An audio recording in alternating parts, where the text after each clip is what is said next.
education, if you're education, or say science education from my perspective, then there are multiple agencies at the state or federal level that can support that. So you need to identify who is funding the research you're interested in doing. You also need to look at what I call your provenance. What is your expertise? Who is going to provide funds for you? Because people will fund folks who can come through, who can complete the research, who can deliver the products at the end. So you ask, oh, this is a lot of questions. You sort of self-assess where you're at. What do you have to offer the funding agency? Can you do the work? Another question, which may be very much institution dependent, will your institution or department value that work? Because that comes into professional advancement.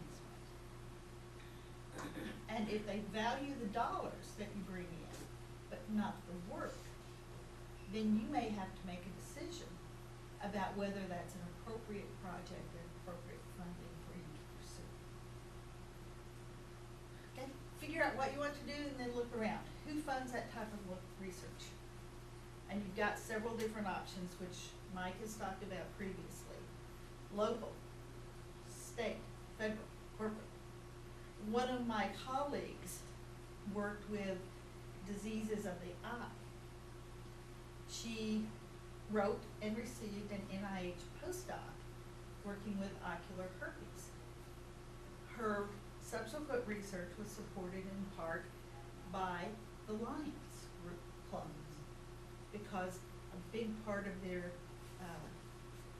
mission is eye care and vision care.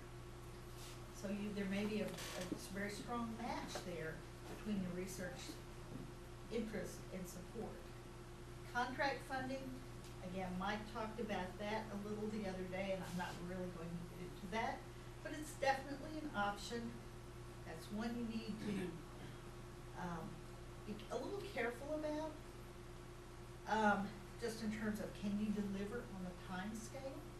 Frequently contract funding has a really short turnaround time. Who owns, who controls the research or the results? A big question here is, how much preliminary information do you need to write a fundable proposal? And this is especially true in research funding. You've got a concept.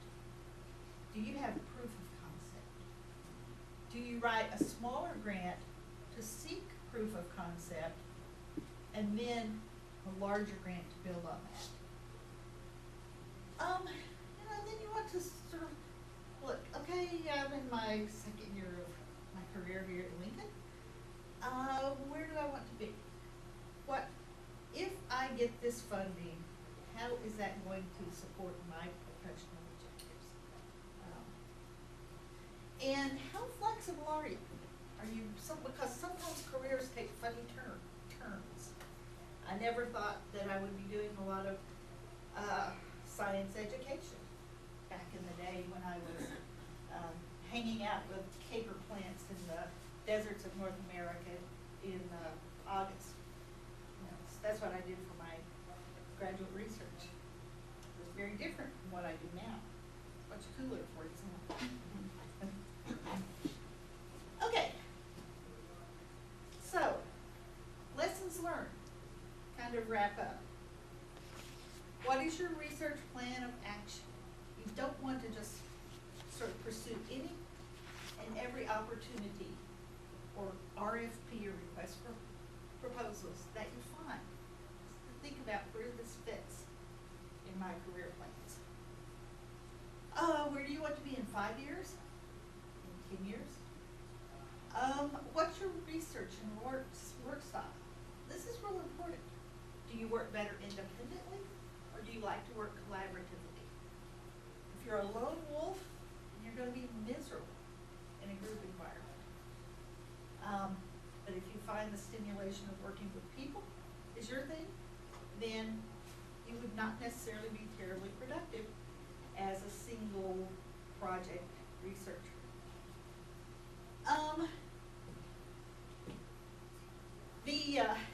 Is this a research interest that is sustainable for you?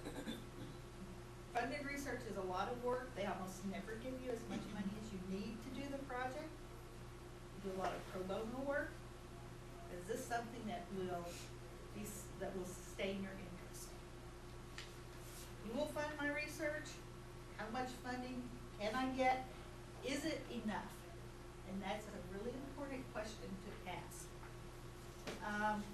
Because it's possible to get funding, but if it isn't enough funding to reach the objectives and have the deliverables in hand, then that affects your ability to be successful.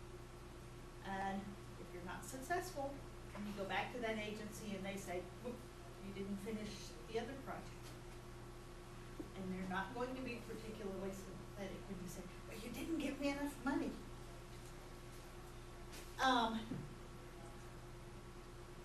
Some of the keys that I've learned, some of the key facts that I've picked up over the years, you can never spend too much time talking to different people. We call it networking, we call it collaborating, but basically talking to people, building connections, finding out who you talk to, finding out what they're, who controls the funding and proposal. Are they going to, are they impartial, fair, and judicious about funding? Or do they make decisions based on who they know or some pet perspective? You need to know that. And the only way you find that out is by talking to people, getting to know them, and a little bit about talking about people in a professional way. Join professional associations for become known in your profession. And also, and that's all pretty well hammered into us, this is a little bit less so, but join your state and regional organizations. These may be what I call avocational organizations. They've got a science discipline base, but you've got a lot of non-scientists in there. So for me, the Missouri Native Plant Society. Join the Nature Conservancy at your state level, because a lot of the folks who are making decisions about state and federal agencies in states are also members of those organizations. You get to meet them, field trips at regional meetings, and you start building that network and becoming known. Read successful proposals. A federally funded proposal becomes public, and you can access those in a public media. Preferably, find out who got funded, and you contact them by email. Say, I saw you were funded for this idea. I'm really interested in something similar. Would you mind sharing your proposal? And I've had quite a few of those kind of requests. And in some cases, I've been, we've had several exchanges in discussing their ideas. If you ever have a chance to serve as a proposal reviewer, take it. Collaborate with people. If you don't have a strength in one area, you need evaluators. Find someone who can evaluate projects and form a collaboration. And finally, never give up. So I say patience is not necessarily a virtue, but persistence is. But be smart about it. Don't keep turning in the same proposal over and over